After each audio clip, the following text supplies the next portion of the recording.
The Progenitor Virus, forged in Africa's stairway of the sunflower, it birthed Umbrella's nightmares.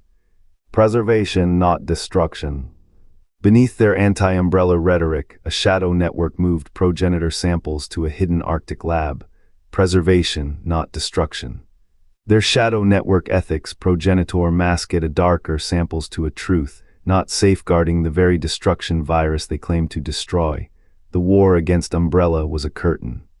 Behind it, the progenitor thrived, waiting. What did they hope to breed in that frozen vault? The Connection's rebellion masked a darker truth. They didn't hunt Umbrella to stop it, they harvested its legacy. Progenitor samples vanished under their banner, funneled to a lab buried in polar ice. A vault not to destroy, but to preserve. Wesker's later obsession with viral evolution in 2009 wasn't coincidence. It was continuity. The progenitor's potential outlived its creators. If the Connection smuggled it north, who now cultivates its mutations in the dark, the virus never died, it evolved. And somewhere beneath the permafrost, its next host waits. The Arclay Lab's first test in '68 birthed a silence louder than any explosion. By '98, umbrellas reached choked continents.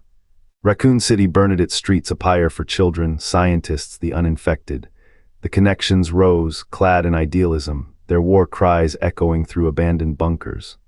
But idealism is a mask. Their raids, their sabotage all traced to one end, lifting progenitor vials from crumbling labs, not destroying them. A shadow lab in a frozen waste, far from corporate eyes, received what Umbrella could not bury. Each sample a theft, each theft a salvation. Or so they told themselves. The dead and Raccoon knew no difference. The orphans, the widows, the hollow-eyed survivors who whispered asterisk, thank you asterisk to killers who never came. The Connection's rebellion was a funnel. A virus, not a cure, they called it resistance. It was a ledger of debts paid in ice and blood. The Arctic wind howls now over a forgotten facility, and beneath its frost, the progenitor sleeps awake, waiting, unchained. The Arctic wind gnaws through steel and bone. Beneath Cairano's ash-choked skies, Ada's fingers trace the frostbitten code. A hum thrums in the terminal's coryphane, mechanical, like a heartbeat buried under ice. Project Arctic Vault, the phrase lingers, a cipher in the static. Not destruction, relocation. The Connection's war against Umbrella was a performance, a mask for the real harvest. Their shadows stretched not to end the progenitor's reign, but to claim its throne. Ada's dossier in Sheena's files confirms it. The Connections didn't dismantle labs, they mapped them, cataloged every vial, every strain. Their rebellion was a ledger of coordinates, a silent auction of bioweapons, and Ada. Her sharp eyes, her colder calculations, was the courier, the archivist, the ghost who carried Umbrella's crown jewels to a vault where the cold preserved more than data. The Arctic isn't a grave, it's a nursery. Imagine the lab, sub-zero chambers where progenitor samples crystallize like black diamonds. Flickering monitors track mutations no human should witness. The air reeks of antiseptic and decay. Here, the virus isn't weaponized, it's refined. The Connections didn't just smuggle pathogens, they curated evolution. Ada's betrayals, her double crosses, were never about money or ideals, they were transfers. Assets moved from one ledger to another. What wakes when the ice thaws? The progenitor's true potential lies not in chaos, but in control. The Connections understood this. Their rebellion was a pivot, a shift from corporate greed to something older, hungrier. Ada's final act in Cairano wasn't a trap, it was a handoff. A key passed through smoke and gunfire. And beneath the Arctic's endless night, the virus stirs, not as a weapon, as an air. The wind howls again, a warning or a dirge. The ice in Antarctica never thaws. In 1998, Code Veronica's mission carved a wound into that eternal frost. They dug, they found. The progenitor samples, buried by Umbrella's engineers, had begun to leak. A hiss of vapor, a rot in the permafrost. The Connections watched from the shadows, their hands already gloved in the same white lies that had birthed the virus. They called themselves liberators. Their war against Umbrella was a theater of fire and fury, but between the explosions, between the bodies, they moved, not to destroy, to harvest. The progenitor, the original sin of bioweapons, slipped through their fingers like ash. They stored it in sub-zero vaults, deeper than Umbrella's secrets. Deeper than the guilt. What did they think they were burying? The same thing Umbrella had tried to drown, the truth that the virus was never a weapon, it was a key. A cipher to something older, something that hummed beneath the ice ages. The connections, for all their righteous rage, failed to see the mirror. Their rebellion was a relay, a handoff from one vault to another, from corporate greed to shadowed ambition. The Arctic does not forget. It holds its breath. In 2002, the Connections missions grew quieter. Their labs, hidden behind the northern lights, pulsed with the same green glow that had once lit Raccoon City's downfall. They had won.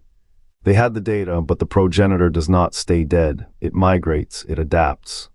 And in the cold, where even time seems to freeze, it waits. The wind howls again, not a warning, not a dirge, a heartbeat. The cycle is not broken, it is merely breathing. The Connections carved their crosses with Umbrella's blood. They called it justice. Beneath the ice, beneath the lies, their drills carved deeper. Not to destroy the progenitor, to harvest it. Alex Wesker's island was no outlier, a mirror. His viral evolution experiments twisting progenitors, Spinicho the Connections' own hunger. They did not rebel, they rerouted. Every vial smuggled past Raccoon City's ashes, every crate buried in Arctic permafrost, fed their shadow lab. A cathedral of stolen godhood, Umbrella's greed, a shadow play, the Connections' hypocrisy, a darker liturgy.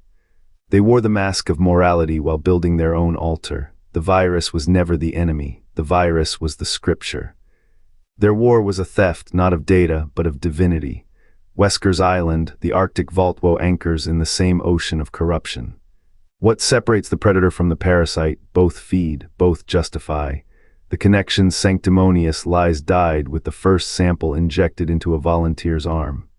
Or was it a sacrifice, a prayer? The ice holds, the ice always holds, until the thaw, until the heartbeat in the dark finds new flesh.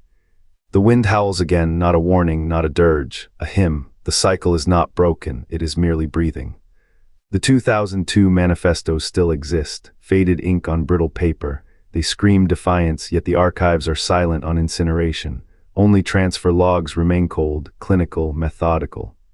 Ice clings to the edges of those pages, as if the Arctic wind had already found them. How many nights did they burn with the fire of rebellion, while their hands packed vials into insulated crates? The wind howls through the cracks of their legacy now, not a warning, not a dirge, a hymn. The cycle is not broken. It is merely breathing. Beneath the ice, the progenitor slept in glass coffins, untouched by the chaos above. The Connections' labs hummed with the same sterile blue light as Umbrella's. Their rebellion was a mirror, cracked at the center. They did not destroy the synth, they became its custodians. The betrayal is not in the theft, but in the delay. Every year the virus lingered, another mutation coiled in the dark.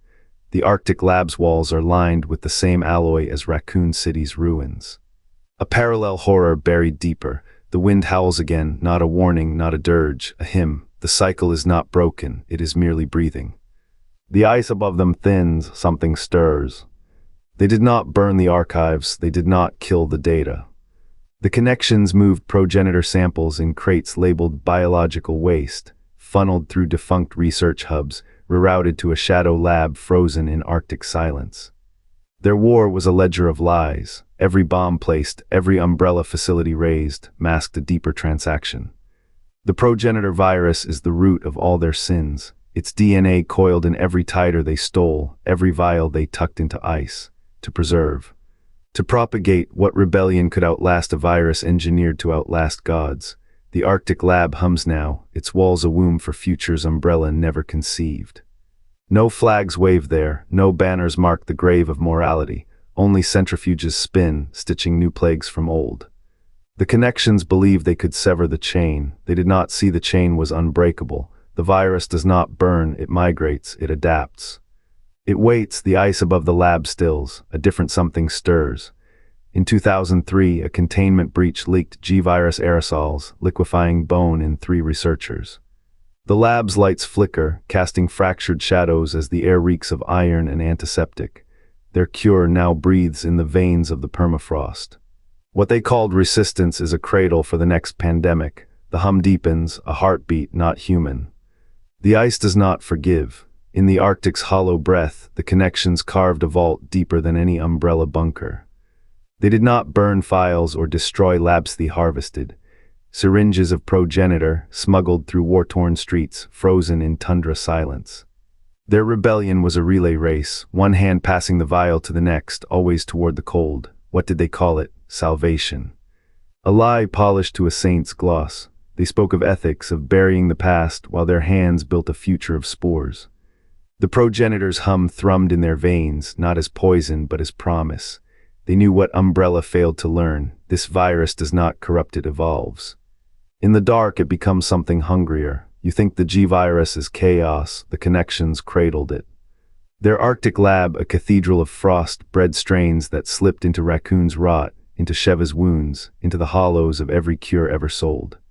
Into Soed, death, every hollows of every cure outbreak was a seed. Who now guards that vault, the same hands that claim to destroy it. The same rot that feasts on its own grave. You believed in heroes. Heroes are just the next phase of the experiment. The progenitor does not care who wields it, it only waits, and beneath the ice it breathes, deeper, louder. What do you call a rebellion that becomes the parasite? What do you call a war where the weapon is the wound, the connections are gone? Their legacy is a question no one dares answer. The virus lives, it always has, it always will. Beneath the Arctic ice, the lab's vents still hiss. The connections didn't just steal vials, they built a vault. A war against Umbrella masked a darker harvest. What if the progenitor never died? What if it's waiting, coiled in the cold? The next silence will not be empty, it will be alive. The Arctic wind howls through steel vents. A lab's flickering lights cast shadows over Vialseach, a swirling galaxy of progenitor. Who else breathes in this cold, cultish silence? The Connections' rebellion was no moral stand. They were couriers, smuggling the very essence of Umbrella's nightmares. Beneath their banners of justice, a darker purpose thrived, to seed the virus where even the company couldn't reach. Was their war a theft? Or a betrayal? The progenitor, mother of all their horrors, pulsed in their hands. What if the next rebellion is just another handoff? What if the virus isn't contained, it's cultivated? The Arctic lab hums. Its walls hold secrets older than Umbrella, and somewhere a new faction